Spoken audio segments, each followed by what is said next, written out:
Nagaland TV. Top Manugin Nagaland TV de Sogat Kure. Hello and welcome to Nagaland TV. Let's look at the top stories for now.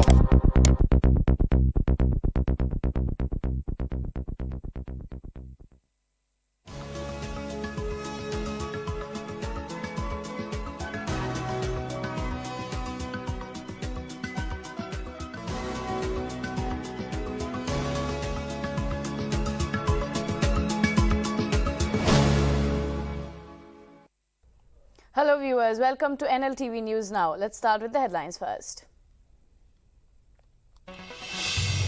Deputy Commissioner Mon has refuted the allegations made against him by the village council members of Old Jaboka village. While speaking to Nltv, DC Mon clarified that no one had held the appointment letter of VCC as alleged by the VCMs.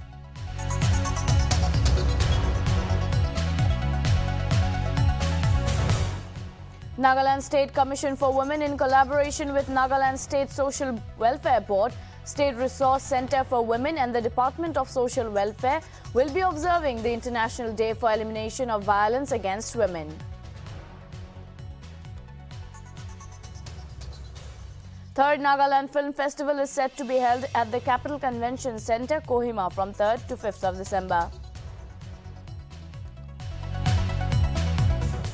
Union Minister for Labour and Employment Bhupendra Yadav on Monday flagged off the first ever All India Survey on Domestic Workers being conducted by Labour Bureau, Chandigarh. The cancellation of farm laws, the farmers' demand of a law on minimum support price and tenure extension of chiefs of investigation agencies are expected to come up at the AllParty Meeting that will be held on Sunday before the beginning of winter session of Parliament.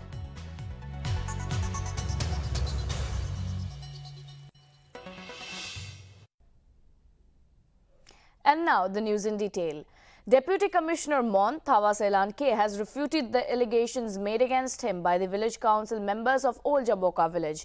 While speaking to NLTV, DC Mon clarified that no one had held the appointment letter of VCC as alleged by the VCMs. DC further informed that the 9-member list that was previously submitted by the VCM had to be discarded and replaced by the new 15-member list. The DC informed that the 15-member list had been forwarded to the government and the process is still ongoing. DC Mon stated that some village council members with vested interest are tarnishing his name and the image of the Deputy Commissioner's office, Mon. Let us listen to what Thavaselan K has to say.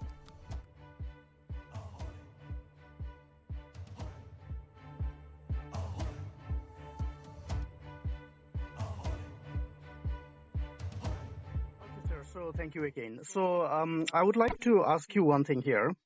The Yes. VCMs, the members, in the video that they had sent to us, Yes, please. they mentioned that the papers that presented the members of the newly elected VCCs, they have sent that to the ADC Digit, Right. and the ADC Digit has forwarded the same on 22nd September.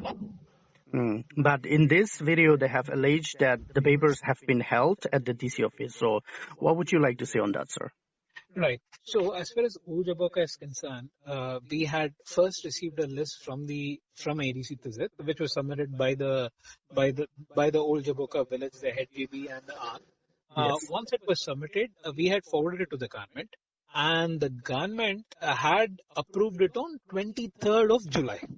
Yes. Now, before the approval from the Home Department came on 23rd of July, there was another letter that we had received from the ADC Tizit, which I've already shared with the news producer, saying that the earlier list of 9 members has to be discarded, and the new list of 15 members is the final one that has to be taken. So this letter from the Office of the Additional Deputy Commissioner Tizit is dated 14th of July. So on 14th of July itself, we had forwarded it to the Commissioner. Now, so 14th of July, this letter has already gone to the Commissioner. The approval for the initial 9 list, which was on the basis of the first list submitted by our office to the Commissioner's office, and Commissioner office subsequently to the Home Department, was approved by the Home Department. Now, once you get an approval for a village council, we come out with another order from our level saying that the government has accepted the village council members list, and now you can go ahead and choose a village council chairman. Now, in the case of Old Jaboka, 23rd July, we've received the letter was, the approval was issued from the Home Department, but 14th July, we had already forwarded another letter to the Commissioner's office saying that based on what ADC Tizit had submitted to us. Now, ADC's Tizit letter was, because we had received a complaint on that original selection of 9 members. We had received a complaint, it had come to my office, and which we had sent it to ADC Tizit, who had further inquired, and on that basis submitted that 14 July report saying that please discard the earlier 9-member selection, the 15-member list is the final one. So on that basis, we had forwarded to the Commissioner's office, and the Commissioner's office, only on 9th November, we have received another letter from the Commissioner's office asking for further clarification on the why was the earlier 9 cancelled and a new 15-member list submitted.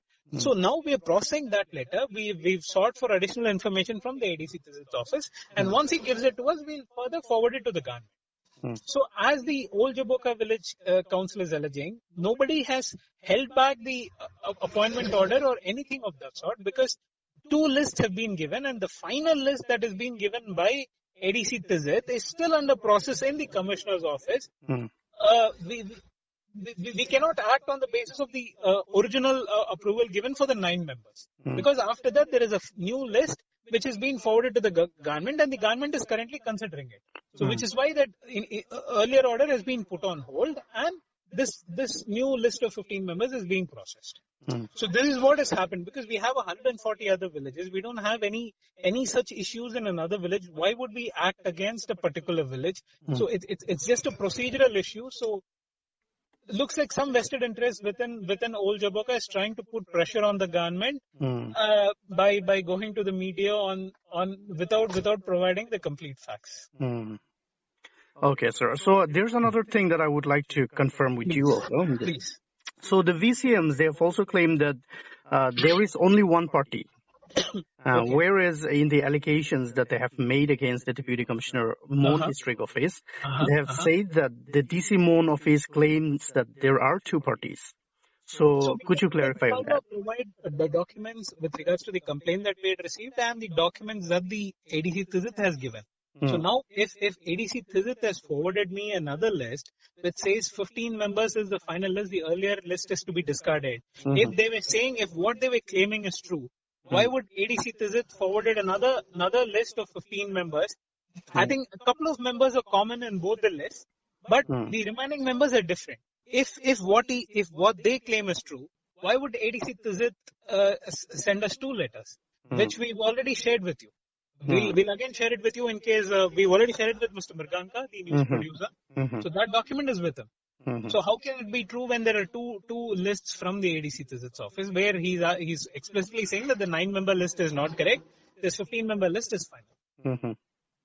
So from that, you can understand who is telling the truth and who is bluffing. Yes, everything is coming in line, sir. All right, and another thing that I would like to ask you, sir. Please. So the VCMs also, they have claimed that the Deputy Commissioner Mon office has not responded in a satisfactory manner. And they say that you have been giving some excuses. So what and how have you been communicating with them? Sure. So they had met me a couple of times.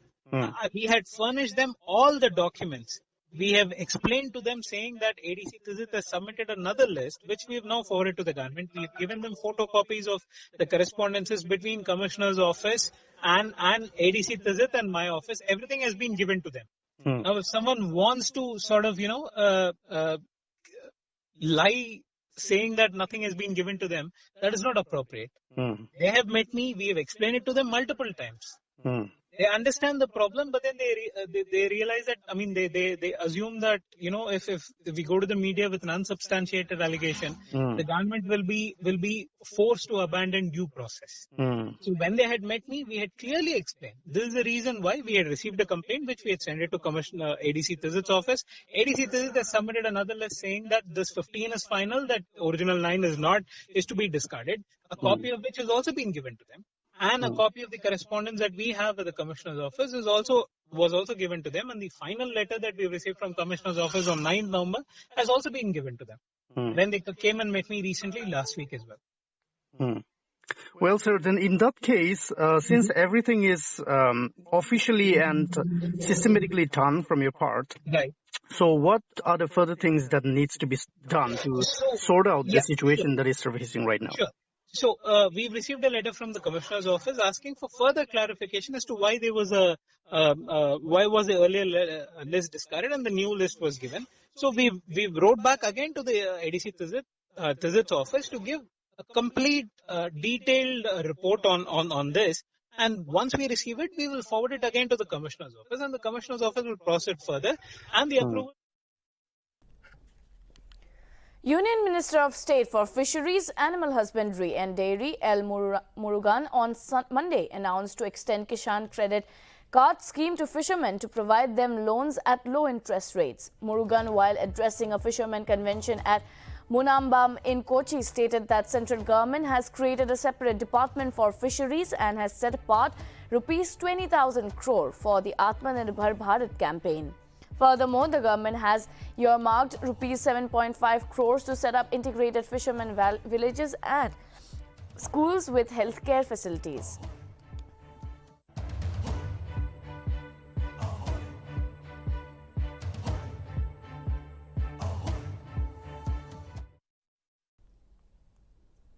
Nagaland State Commission for Women, in collaboration with Nagaland State Social Welfare Board, State Resource Center for Women and Department of Social Welfare will be observing the International Day for Elimination of Violence Against Women and launch 16 days of activism against gender-based violence on 25th of November at Old MLA Hostel Junction. Fulbari Kohima, the United Nations theme for 2021 is End Violence Against Women Now, which will run from 25th of November, the International Day for Elimination of Violence Against Women, to December 10th, Human Rights Day.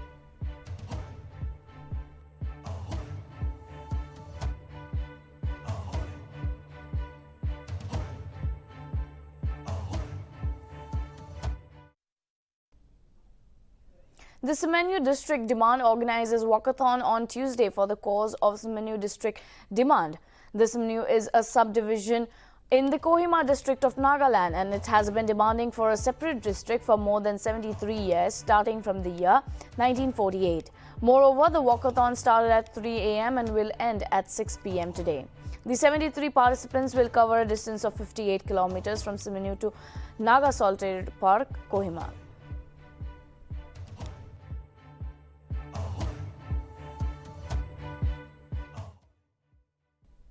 The third Nagaland Film Festival is set to be held at Capital Convention Centre, Kohima from 3rd to 5th of December.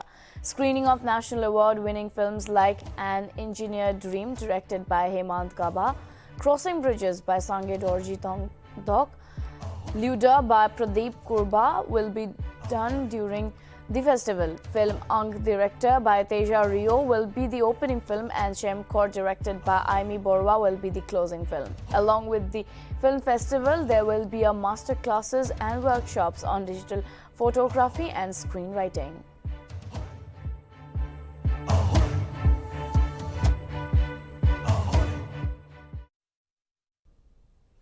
In a step closer to gender neutrality, a government school in Kerala has decided to introduce a new uniform for all its students.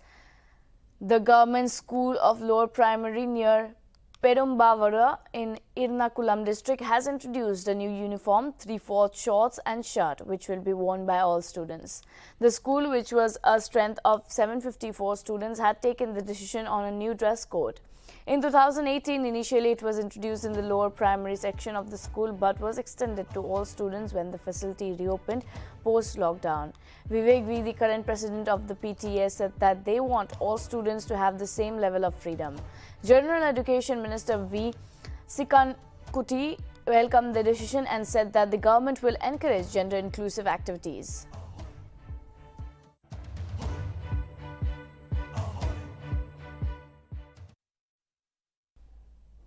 Union Minister of Civil Aviation Jyotiraditya M. Scindia on Monday flagged off the first direct flight between Shillong to Dimapur. With 3 passengers, the maiden flight from Shillong to Dimapur took off from Shillong Airport. The flight, being operated by Alliance Air, a wholly owned subsidiary of Air India Limited, will operate from Guwahati to Shillong and onwards to Dimapur and back. With these flight operations, the Alliance Air connects Assam, Meghalaya and Nagaland. The project is said to be under the RCS Udan scheme of the Union government. According to an official statement, the airline will deploy its 70-seater aircraft in these locations.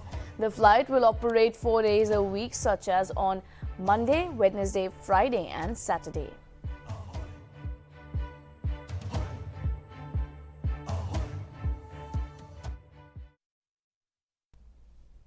The Honourable Minister for Transport, Civil Aviation, Railways and Land Resources, P. Paiwang Konyak, met with the Honourable Minister Railway Ashwini Vaishnav on Monday.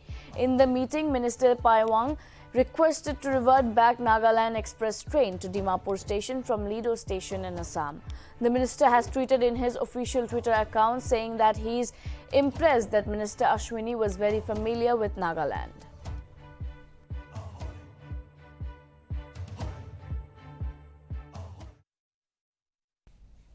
Bharti Airtel on Monday increased its tariff for telecom subscribers for a range of services effective November 26, saying the decision was for a financially healthy business model. The company hiked prepaid tariff by 20 to 25% and data top-up plans by 20 to 21%. Sunil Bharti Mittal, chairman of the Bharti Airtel, had said in August that tariff hike was the only way forward for the telecom industries. Airtel's company said the tariff hike would lead to substantial investment in infrastructure and help it in rolling out 5G spectrum in India.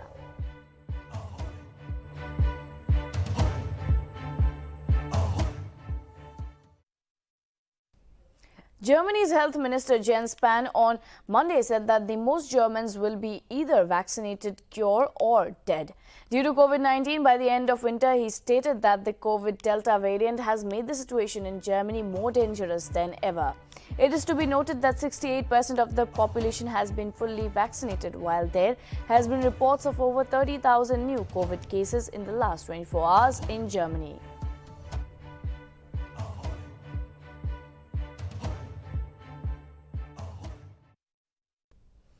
The Supreme Court on Tuesday will hear a contempt plea of the Trinamool Congress, which claimed that the law and order situation in Tripura is worsening by the day. Ahead of civic body elections in the state, tensions in Tripura increased after violent incidents erupt ahead of elections in the Agartala Municipal Corporation and 12 other municipal bodies slated for November 25th. The Supreme Court had agreed to hear the plea on Monday. Earlier, the court had asked Tripura police authorities to ensure that no political party is prevented from exercising their rights in accordance with law for political campaigning in a peaceful manner.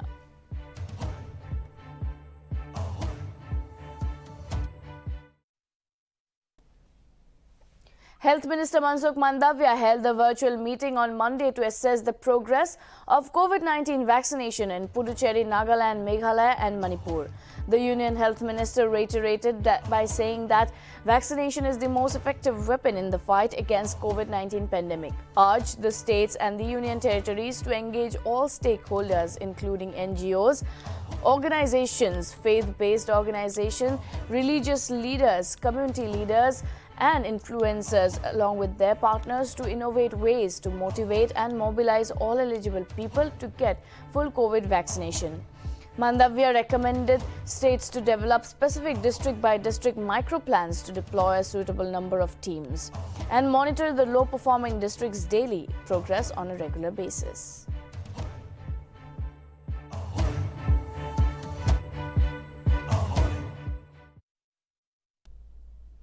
Union Minister for Labour and Employment Bhupendra Yadav on Monday flagged off the first ever All India survey on domestic workers being conducted by Labour Bureau Chandigarh. Domestic workers constitute a significant portion of total employment in the informal sector. However, there is a dearth of data on the magnitude and prevailing employment condition of the daily workers. Hence, with the view to have time series data on the domestic workers, the Government of India has entrusted Labour Bureau to conduct an all-India survey on domestic workers. According to a press statement on the occasion, Mr. Yadav also released an instruction manual with a questionnaire for all the India survey on domestic workers, which will cover 37 states and union territories and 742 districts across the length and breadth of the country.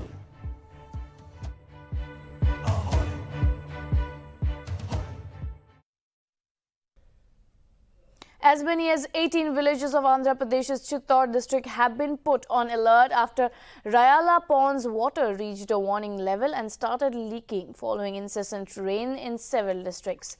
The authorities have been asked to evacuate residents that are located near the pond, Chittor Collector Tirupati Urban SP said on Monday.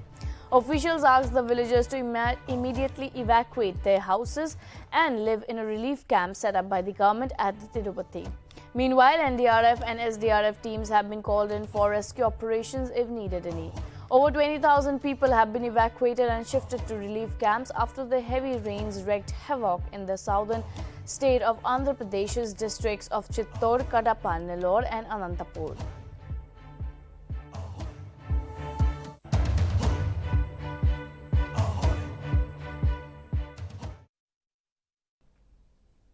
The cancellation of farm laws, the farmers' demand of a law on minimum support price and tenure extension of chiefs of investigation agencies are expected to come up with all-party meeting that will be held on Sunday before the beginning of winter session of Parliament.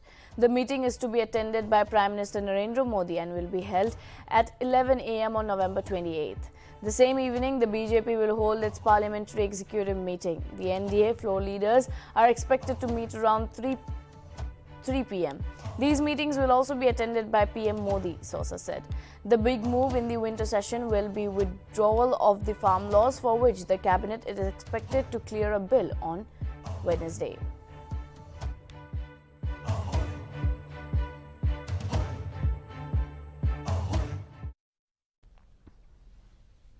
The Nagaland Athletics, affiliated to Athletic Federation of India, presents Hornbill Cross Country Championship to be held on 8th of December 2021.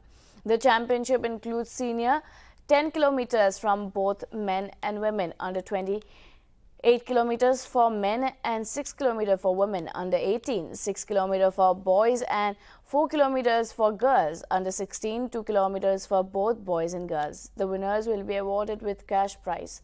However, the entry fee for all categories is ₹100 and at the time of registration, it requires documents such as Aadhaar, passport, EPIC, student ID, both photocopy and original verification. Also, entry form can be downloaded from www.nagalandathletics.org.